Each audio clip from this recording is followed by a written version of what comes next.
Сәлем достар, дарынды бала каналына қош келдіңіздер. Бүгін басыңыздан өткен және күлкілі сұрақтар қоямын. Я немесе жоқ деп жауап беріңіздер. Сабаққа ұйықтап қалған кезің болды ма?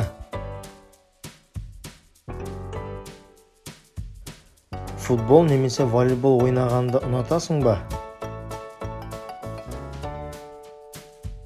Сабақ оқығаны ұнайды ма? Демалыс күні таңертең ерте тұрып алған кезің болды ма? Сабаққа кешігіп барған кезің болды ма?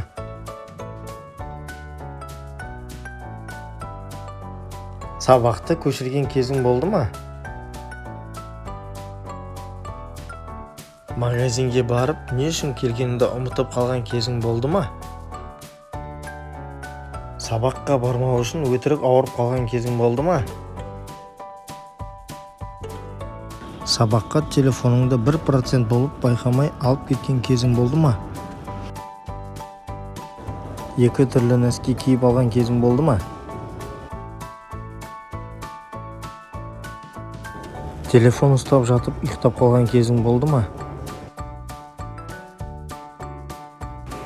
SMS-ті байқамай басқа адамға жіберіп қойған кезің болды ма? Дене шынықтыру болатын күні кроссовкеңді ұмытып кеткен кезің болды ма?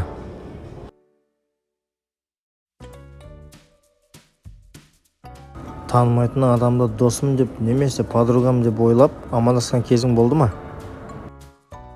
Дарынды бала каналы саған ұнады ма? Ұнаса лайк басып комментарий жазып кет.